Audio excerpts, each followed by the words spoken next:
It is the deep sensitivity to abysses that makes Warlock one of our best American novels. For we are a nation that can, many of us, toss with all aplomb our candy wrapper into the Grand Canyon itself, snap a color shot, and drive away. And we need voices like Oakley Hall's to remind us how far that piece of paper still fluttering brightly behind us has to fall. That's a blurb on the back of the novel Warlock by Oakley Hall. It's an awfully well-written blurb, it should be. It was written by the novelist Thomas Pynchon. Now, after I read all of Thomas Pynchon's books, I really struggled to find something else that I liked as well.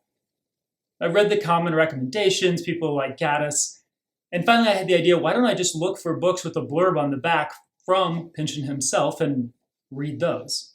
So what I'm going to do today is talk about three of the ones I read. One of them was Warlock by Oakley Hall. Now, this is a Western, and it's not like any Western I've ever read before.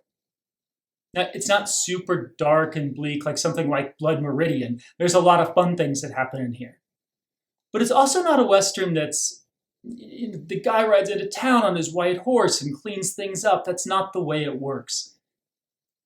What Oakley Hall does is he imagines many of the myths of the American West, people like Wyatt Earp, the OK Corral, and he puts them all together in this fictionalized version of Tombstone, Arizona, the town of Warlock. And he shows how those people and those myths play out over the course of the year. The tone of voice in this book is just so clear and so wonderful. You almost can't help but start to pick up this Western accent in yourself as you read, as you go through the scenes, because the tone is just that clear. You find yourself almost reading it out loud to yourself. This book was written in the 50s, and it has a lot of political issues in here too. This idea of people turning against each other in the absence of any real common values or any sort of law and order that they can all look to and say, yes, this matters. This is the code which we're all agreeing to live by. There's no one in this book, with a couple exceptions, that looks at themselves in the mirror and says, hey, I'm the bad guy of this story. Everybody feels like they're trying to live their life the way this Western code has been impressed upon them. And those things just bring them into conflict with each other in a way that creates the myths that today we all tell one another.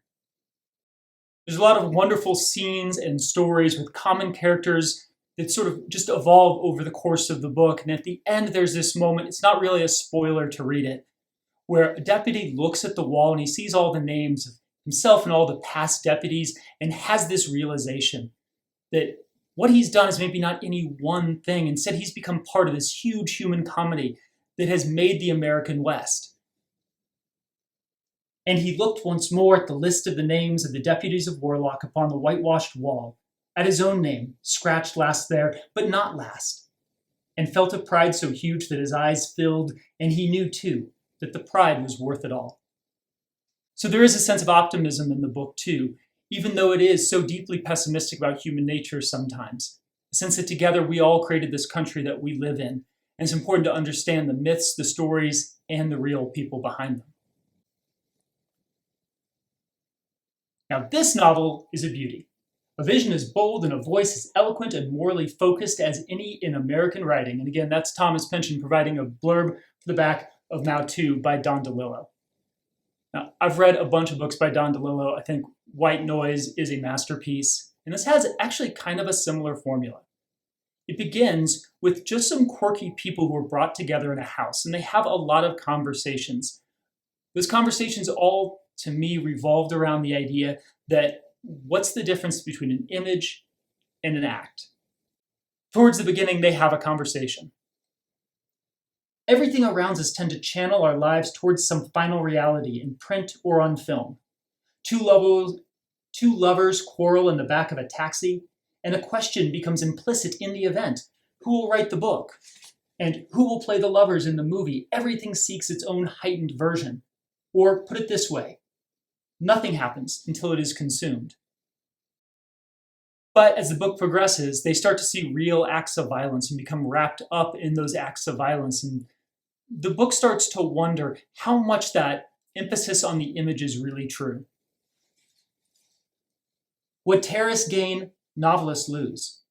The degree to which they influence mass consciousness is the extent of our decline as shapers of sensibility and thought. The danger they represent equals our own failure to be dangerous. And the more clearly we see terror, the less impact we feel from art. As always, Don DeLillo is a great writer. This is a really good book. The characters aren't as inherently quirky as in something like White Noise, so it might not be my favorite of his novels, but it obviously was a favorite of Thomas Pynchon. And last you have these three words: daring, haunting, sensual.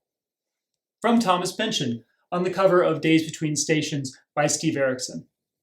Days Between Stations was his first novel, and it's one of the most hallucinatory. The whole thing is, I realize this is a cliche, but it is like reading a couple of people's dreams as they drift through time. It almost seems like some of these people are actually slipping through time into each other's stories or replaying stories of their ancestors from the past. But you don't have to go far to find just great quotes, great things from this book. For instance, I'll just read from the very first page. When Lauren was a small girl, she would stand in the Kansan fields and call the cats. One by one, they would come to her through the grass, across which lay the ice of the coming winter, and she could see them in the light of the moon. The shadows of the crossing clouds formed 1,000 small, dark junctions before her. The glint of the ice was like the glint of the cat's eyes, and that, in turn, was something like the glint of the stars through the clouds. So almost everything is something else, which reminds you of something else.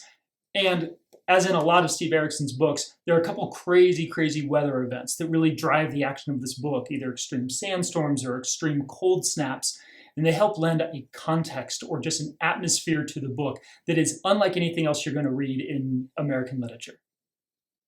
So Thomas Pynchon is pretty good at picking books that people who like Thomas Pynchon books are going to like.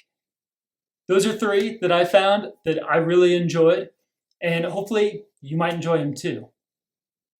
Now, I'm going to tag this video with a trailer for one of my own books. It has sort of an Inherent Vice-y flavor, so if you did like Inherent Vice or movies like Big Lebowski, you might like this book.